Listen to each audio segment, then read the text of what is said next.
Beyond full, that is the description right now for Blue Chip Animal Refuge Animal Shelter in Dallas, Pennsylvania. I'm pleased to be joined right now by the founder of this wonderful animal shelter and also the president, Margaret Bart. Margaret, thanks so much for being here with us. I must say, we got our dog from Blue Chip, and I'm thrilled with our pup. He's a total member of our family, our baby of the house.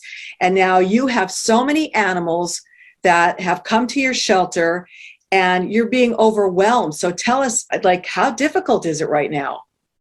Well, it's extremely difficult. We have cages set up, and some of the dogs have to be kept in cages overnight, but then they're either walked or turned out in dog parks during the day. So everybody gets plenty of exercise. But it's just sad because every day we have strays coming in. The state police brought us 3 dogs the other night. It's just unbelievable. They're coming out. You know, the state troopers said they tried to call six shelters and nobody would take these dogs. And we just can't say no. We actually board some of our dogs elsewhere so we could take in more. Wow, that's amazing. And you're not just overflowing with dogs, you're overflowing with cats and rabbits, you told me. Yes. Why do you think this is happening? Why so many animals at this time? Is it because of COVID still, or what's the reason?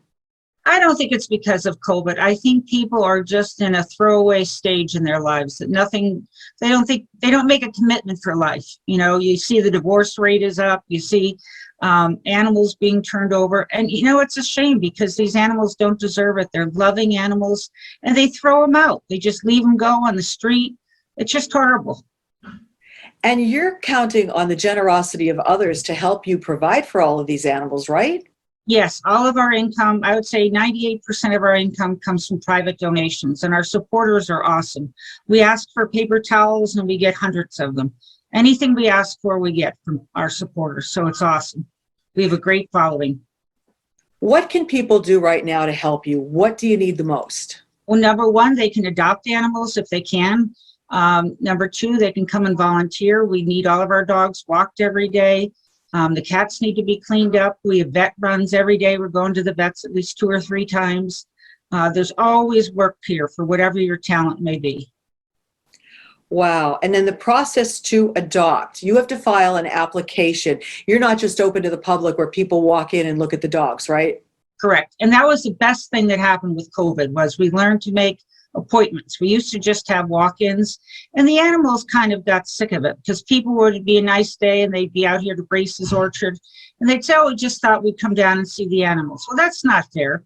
You're looking at a dog, maybe giving him the hope of going somewhere, and you just walk by. So anybody who wants to adopt an animal, they put in an application on our website. We check it out. We approve it or disapprove it. We give them a call, and then they come and see the animals. Not committed to take the animal they signed up for, but they can look at any of the animals. In the meantime, though, you're feeding these animals, you're taking care of them. So do you need monetary donations or do you need donations of food? What can people do that can't adopt?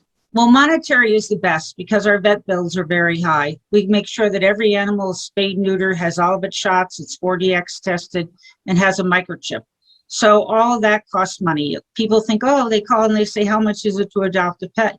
We say between 100 and 400. Well, you figure how much it costs to spay a dog, get all the shots, 4DX tests, that's a deal. People walk into a pet shop, pay $1,500 for a dog, and it has nothing as far as vet care. Where are you at numbers-wise right now with all of these animals? Well, right now we probably have 62 dogs on the property. We have about 50 or 60 rabbits, and we have about 100 cats. Have you ever been at these numbers before, or is this a new high? It's a new high for the dogs and the rabbits. It's definitely a new high. And great dogs are sitting here ready to be adopted, and they're not moving. And I think people are afraid of the economy. You know, you talk to a lot of people and they say, well, I think a recession is going to happen. I'm going to lose my job. I don't want to stay, which is good thinking. But, you know, meanwhile, you can't look into the crystal ball and see what's going to happen. And everybody who adopts a dog, they are forced to sign a contract saying if they don't want the dog, it has to come back here.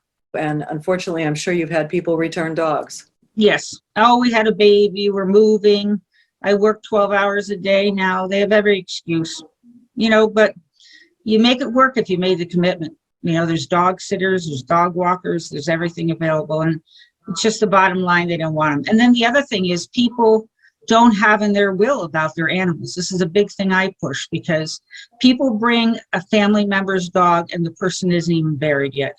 And I say, is this what your loved one would want? You're turning in a dog to a shelter? And it's sad. It really is.